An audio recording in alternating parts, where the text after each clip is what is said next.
Hari abantu bakunda kuba ari bonyine, usanga badakunda kuba mu gihiriri cy'abantu cyangwa ahantu hateraniye abantu benshi. Usanga kandi hari n'abandi nanone ku rundi ruhande bakunda kwibera ahantu hari abantu benshi, bisanzura byoroshye. Mbese biterwa n'iki? Bana natwe usobanukirwa imiterere y'abantu igiye itandukanye. Twifashishije igitabo cyitwa Quiet, The Power of Introverts in a World That Can't Stop Talking, cyasohotse mu mwaka wa 2012, kikaba cyaranditswe na Susan Cain ndetse n'abandi bahanga bagiye batandukanye mu bijyanye n'imitekerereze, bashyira mu byiciro bibiri abantu. Hari abantu bari mu cyiciro cyitwa introvert, hakaba n'ikindi cyiciro cyitwa extrovert.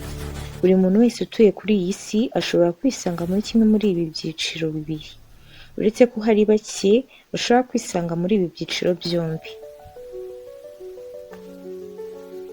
Aba introvert ni abantu ukunze gusanga bacecetse cyane, badakunda kuvuga iyo bari mu bandi bantu. Abantu bateye batyo bakunze guhitamo kwibera mu rugo cyangwa se bakigumira mu kazi, aho kujya mu minsi mikuru, ibirori cyangwa ahandi hantu hateraniye abantu benshi. Ahubwo aba bantu bumva kuba ari bonyine ari byo bibahaye amahoro. Bimwe mu biranga abantu bari introvert ni uko ahitamo guha umwanya wo mu muryango we, inshuti ze magara. Biragoye ko wabona umuntu uri muri iki cyiciro cya introvert ari mu birori cyangwa ubukwe. Iyo uganiriye n'aba bantu usanga ari abantu bazi gutega amatwi, bazi kumva abandi, ariko nanone bakavuga make cyane. Mbese ni abantu bavuga make bakumva cyane. Aba ari umuntu utekereza cyane mbere yo kuvuga ikintu avuga runaka. Ni umuntu ukunda gutanga ibitekerezo bye mu nyandiko kurusha mu mvugo. Mbese usanga aho kugira ngo abe yaguhamagara ngo muvugane, ahubwo yakwandikira message kuko ari byo aba yumva bimworoheye. Aba bantu kandi usanga ari abantu badakunda kurondogora cyane, bavuga ibintu bisaba gutekereza cyane, ntibakunda kuganira bavuga ku bandi bantu, bakunda kwitekerezaho cyane, ntibatinya kuba ari bonyine, ahubwo barabikunda kuko ari byo bituma bumva baguwe neza. Umuntu uri introvert kandi aba azi kwitegereza cyane kuko abona ibintu byinshi abandi batabasha kuvuga. Niyo mpamvu akunda gushyira mu gaciro, akareba kure. Niyo mpamvu kandi usanga bavumbura ibintu bigiye bitandukanye, ndetse bakunda gukora ubushakashatsi bugiye butandukanye, ndetse no kwisomera ibitabo, nibyo bakunda guhamo umwanya cyane. Bamwe mu byamamare bari muri iki cyiciro twasangamo umuherwe uzwi cyane nka Bill Gates, Mahatma Gandhi, umushakashatsi Albert Einstein, uwahoze ari perezida wa Leta Zunze Ubumwe za Amerika Barack Obama, n'abandi batandukanye.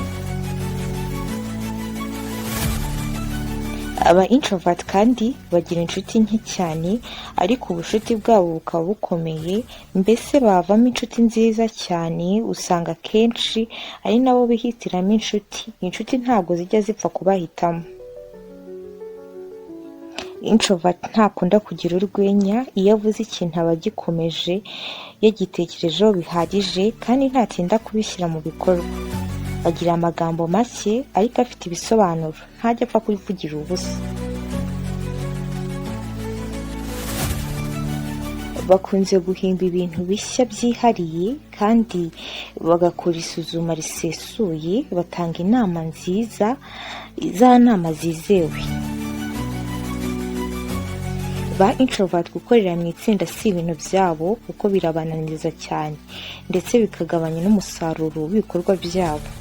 Mbese ikintu akoze ari wenyine agikora neza kurusha iyo agikoranye n'abandi.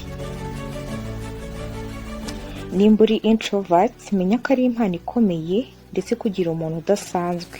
Si ngombwa ngo nimba ukunda kuvuga make ujye uvuga menshi kugira ngo unezeze abantu, kuko uwo uri we nyine ni uwo uri we, kandi uwo uri we nibyo bituma uba udasanzwe. Tugiye ku kindi cyiciro rero cy'aba extrovert. Aba extrovert noneho bo ni ikinyuranyo cya introvert. Ni abantu usanga bakunze gukoresha imbaraga cyane kurusha ubwenge, mu gihe introvert bakoresha ubwenge cyane kurusha imbaraga.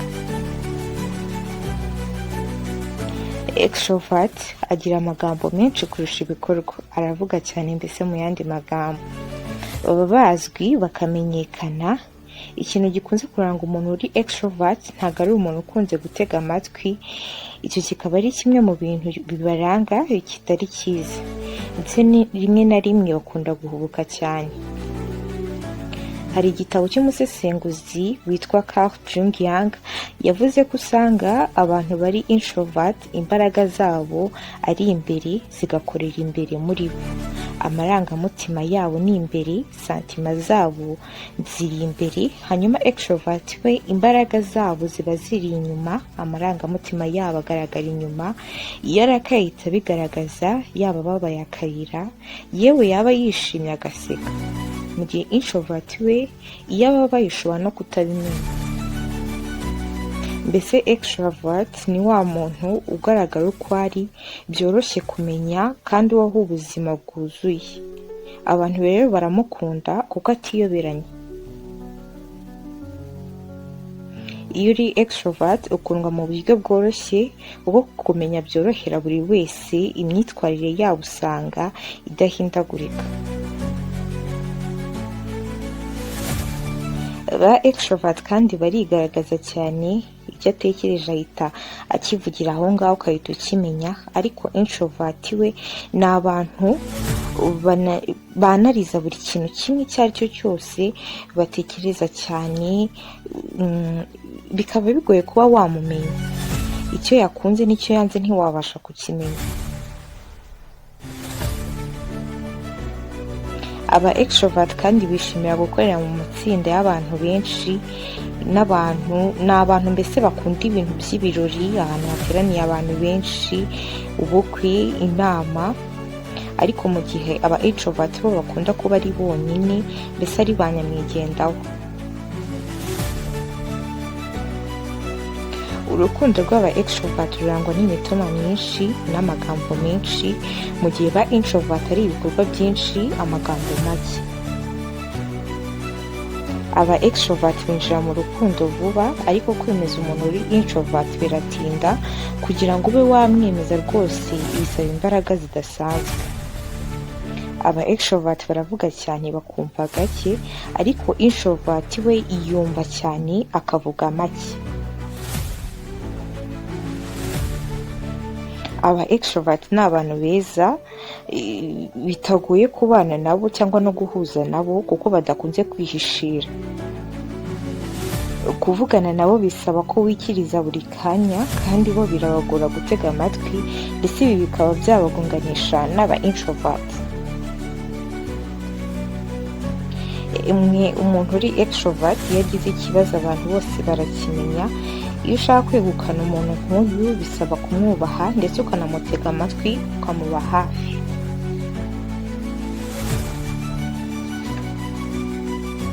Mu rukundo usanga biba byiza iyo umu introvert ahuye n'umu extrovert, ariko iyo bahuye bahuje, urugero umu introvert ku wundi, usanga badapfa guhuza kuko bisaba ko umwe muri bo yigomwa cyane.